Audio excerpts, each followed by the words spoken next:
पर सैद्धांतिक तौर पे तो भारतीय जनता पार्टी ने भी दो निशान के सामने लेकिन उनको इस बात की छूट दी जा सकती है कि उनके सैद्धांतिक तौर पर वो 370 के खिलाफ थे, उन्होंने 370 हटा दिया। ठीक है, एक बात तो बहुत क्लियर है। दूसरी चीज मुझे लगता है बनेगा कि 370 हम वापस लाएंगे, ये नेशनल कॉन्फ्रेंस अपने घोषणा पत्र में कह सकता है, क्योंकि नेशनल कॉन्फ्रेंस को कश्मीर वैली की राजनीति करनी है। उनके लिए वो एक इमोटिव इशू हो सकता है, बचा खुचा कि नहीं, जो लोग इससे नाराज थे हटाए जाने से, हम उनको एक लॉलीपॉप थमाएंगे कि हाँ भाई हम वापस लेके आएंगे। सवाल यह है, क्या कांग्रेस ये बात कहती है कि हम वापस लेके आएंगे या नहीं?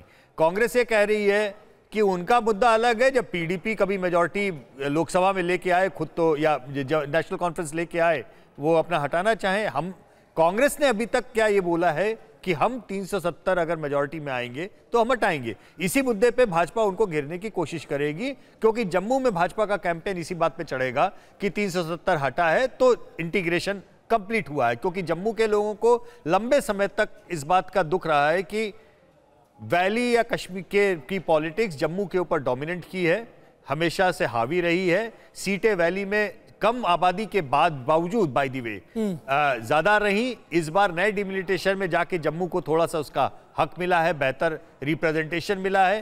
तो बीजेपी ये कहने की कोशिश करेगी कि देखिए साहब, जम्मू वालों, आप लोग समझो आपके हम ही अकेले सेवनहार है, खेवनहार हैं, आप इस चक्कर में मत पड़ो। तो ये कैंपेन की स्ट्रेटेजी और कैंपेन है, और इसमें क्या है कि दोनों का कैंपेन एक दूसरे का पूरक है। अलग वो दोनों चाहेंगे, नेशनल कॉन्फ्रेंस चाहेगी बीजेपी 370 के अगेंस्ट पुरजोर प्रचार करे, हटाए जाने को जोर जोर से ड्रम बीट करे। बीजेपी भी चाहेगी कि नेशनल कॉन्फ्रेंस जोर जोर से बोले कि हम वापस लाएंगे। और जम्मू में क्यों, वो जाके हरियाणा में भी बोलेंगे, महाराष्ट्र में वो उद्धव ठाकरे से पूछेंगे कि भाई उद्धव जी आप इसके खिलाफ है, आप इसके समर्थन में है। लेकिन एक चीज यहाँ पे मैं बारीक और बोलना चाहूंगा, बहुत सारे लोगों को यह गलतफहमी है कि जम्मू रीजन मतलब वहां पे मुस्लिम वोटर नहीं है, या नेशनल कॉन्फ्रेंस का वहां पे कोई भी किसी भी किस्म का बेस नहीं रहा है। ये गलत बात बयानी होगी। 96 के विधानसभा चुनाव में जब जम्मू कश्मीर में नेशनल कॉन्फ्रेंस 57 सीट लेके आई थी, उसमें बड़ी तादाद में जम्मू में उन्होंने सीटें जीती थी, और नेशनल कॉन्फ्रेंस के टिकट पे बड़ी तादाद में हिंदू उम्मीदवार भी जम्मू से जीत के आए थे।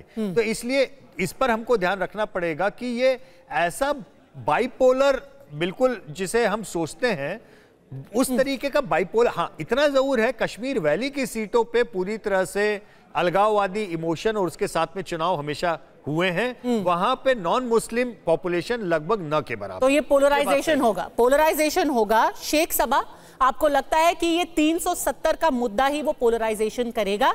एक तरफ नेशनलिस्ट सेंटिमेंट, देशभक्ति, और दूसरी तरफ एंटी इंडिया सेंटिमेंट। देखिए, मैं अब तक मैं इन सबका सुन 370 पे बात करेंगे, 370 हटाना सही है या गलत था, पर 370 हमारे को, it was an constitutional right of the people of Jammu and Kashmir, तो वो हटाना बिल्कुल ही इलीगल था। तो जिस तरीके से भी वो हटाया गया, और अगर वो वापस आता है, वो वापस हमें मिलता है, वो हमारा जमहूरी हक है, क्योंकि हिंदुस्तान ने वो हमें दिया था, वो हमें पाकिस्तान से नहीं मिला था। वो पर आपको लगता नहीं है कि जितना आप इस मुद्दे को भुनाने की कोशिश करेंगी, जितना आप 370 बोलेंगी, उतनी खुशी तो बीजेपी को होगी, क्योंकि यही पोलराइज करेगा, ध्रुवीकरण करेगा। नहीं, ये ऐसा पोलराइजेशन नहीं होगा। क्यों होगा पोलराइजेशन? 370 तो कश्मीरियों का हक है ना।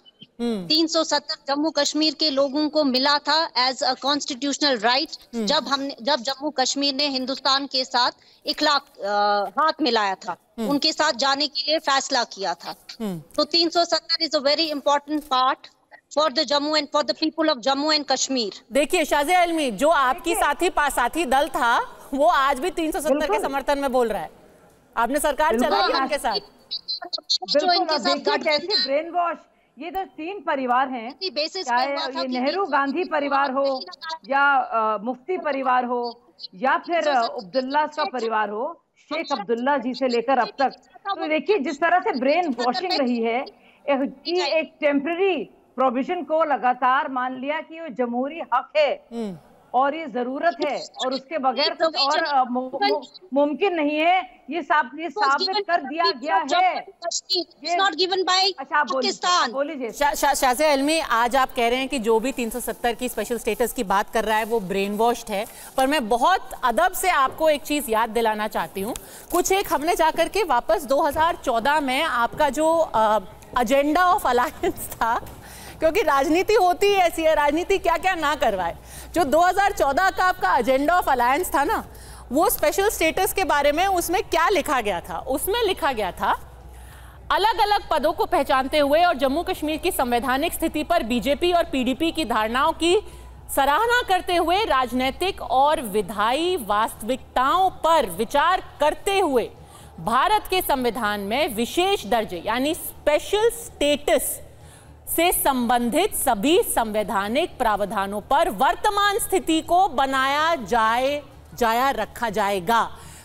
आपने लिखा था अपने एजेंडा ऑफ अलायंस में कि अभी हमारा जो है मतभेद है बीजेपी पीडीपी का, पर हम फिलहाल स्पेशल स्टेटस को बनाए रखेंगे। शाज़िया इल्मी, यह आपने लिखा था एजेंडा ऑफ अलायंस में। अच्छा जी, बल्कि मैंने आपके शो की शुरुआत में यही कहा कि जब कॉमन मिनिमम प्रोग्राम के तहत एक अजीबोगरीब हालात में जब किसी को मेजॉरिटी नहीं मिली थी, पूरे वहां की सरकार में एक सरकार लाने में और एक दिशा देने में ताकि वहां पे सरकार बने, तो इस तरह का अरेंजमेंट हुआ था। तो आप देखिए किस तरह से वो टूटा भी, लेकिन उस तरह क्योंकि इसको लेकर एक कॉमन मिनिमम प्रोग्राम था, तो वो उस तौर पर यानी कि वर्तमान तौर पर जो भी थी स्टेटस को उसको बरकरार रखा गया था। तो वो हमारी सरकार कंपल्शन था, अब कांग्रेस का कोलिशन कंपल्शन है। People of Jammu and Kashmir तो ठीक है, तो नहीं मैं एग्री करती हूँ। पद्मजा जी, आप कह रही हैं कांग्रेस का कोलिशन कंपल्शन है, तो इस बात को कांग्रेस कहे कि हमारा कंपल्शन है, इस बात को जगह जगह जाके कहे, महाराष्ट्र में भी कहे जाकर, हरियाणा में कहे, हम तो कहेंगे वो कहें जाकर। सही कह रही हैं आप।